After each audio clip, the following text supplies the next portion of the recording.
We're going to go over single replacement reactions in more detail. There are two main types of single replacement reactions we're going to learn about. The first one is when a metal replaces a hydrogen atom in a water molecule or an acid. So the first example is here. This metal, lithium, is replacing one of these hydrogen molecules in water to make LiOH and H2. So it's always going to make H2, which is a gas. So if we were in the lab, we would know it was a gas because it would create bubbles. This is one of those equations where it's beneficial to change this H2 to HOH in order to balance. It makes things easier. Okay, this is the second type when it's replacing an acid. So barium reacts with hydrochloric acid to make barium chloride, and again, H2, which is a gas. This only works if the metal is more reactive than hydrogen, and I'm going to explain that on the next slide. How do we know if something's more reactive? Well, the first way is you would go in the lab and you would test it. Thankfully, people have done that for us. So we have this chart. It's called an activity series. It's on with your periodic table and things like that, and it tells us which metals are the most active. And in this case, we also include hydrogen. So any of these metals above this line right here, going up, would replace hydrogen in a reaction, and anything below hydrogen would not. Okay, the second type of reaction is when a metal replaces another metal in a compound. And again, a metal will only replace another metal if it's more reactive.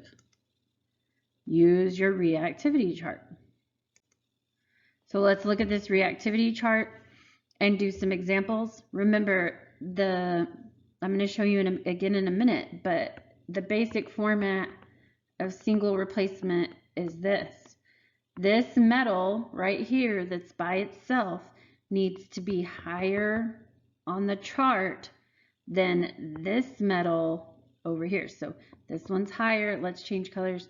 And this one in blue would be lower. And if that happens, it would make a reaction. It would kick B out and it would make A and C. If that does not happen, there's no reaction. So let's look at the chart and do some examples. Will magnesium replace zinc in a compound? So we find magnesium, oops, sorry, that's manganese. Magnesium and zinc. So magnesium, which is by itself, needs to be higher than zinc, and it is. So yes, this would make a reaction. Okay, would tin react with chromium hydroxide? So tin needs to be higher on the chart. Tin is, I'm going to erase these other, I'm going to do this in a different color. Tin is right here in purple, and chromium is up here. Tin is not higher than chromium, so we would write no reaction. Okay, there would not be a reaction. All right, so here it is again. If a metal will not replace another metal, then the letters NR, or no reaction, are used to show that the reaction will not occur. So NR. Here, this reaction will occur. Here, this one will not. Here are the steps to go through for single replacement reactions. Number 1, check the chart to see if the reaction will occur.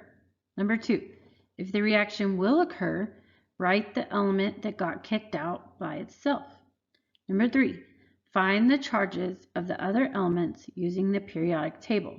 Number 4, swap and drop. Number 5, write the compound. And number 6, balance.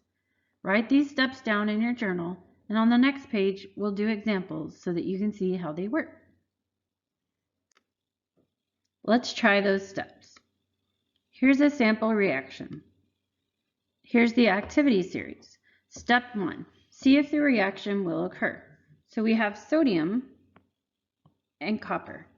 Sodium on the chart is higher than copper. If the element by itself is higher the reaction will occur. So our reaction will occur. The next step is to kick out the element that is less reactive. So sodium is going to replace copper, pushing copper by itself. And then sodium and chlorine will go together. So we need to check the charges of sodium and chlorine. Here's sodium, here's chlorine. Sodium's charge is 1 plus, chlorine's charge is 1 minus. So somewhere else we're going to crisscross. Sodium 1 plus, chlorine 1 minus, swap and drop, we would get NaCl in a 1-to-1 ratio. Therefore, we need to balance. So that's the last step. And what I notice is on the left side, there's 2 chlorines, and on the right side, there's only 1. So I'm going to put a 2 here. Then that made my sodiums unbalanced. So on the right side, there's 2 sodiums, and on the left side, there's only 1. So I need to put a 2 here. And that's my answer. Let's try it again.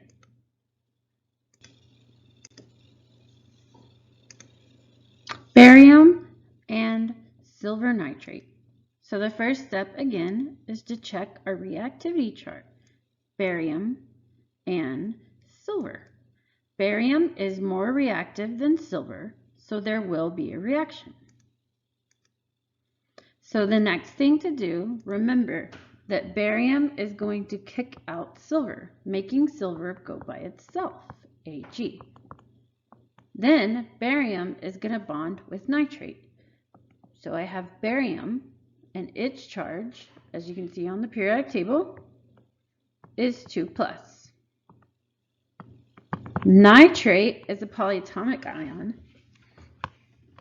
And if you look on your polyatomic ion chart, you would see it is NO3, 1 minus.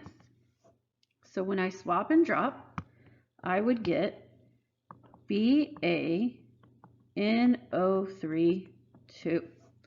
Then the last step is to balance.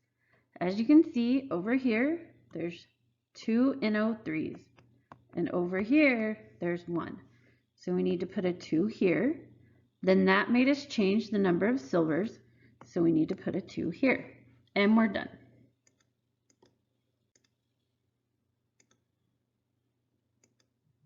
Okay, see if these will react. Chromium and manganese. So I'm going to find chromium and manganese. Chromium is by itself, so it should be higher than manganese, but it's not. So we write no reaction. And we're done. Okay, let's practice one more time.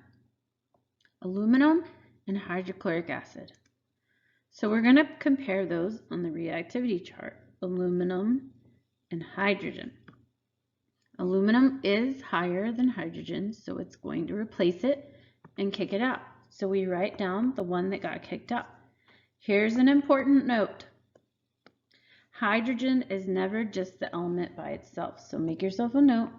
It's always going to be H2 when it's not bonded to anything else.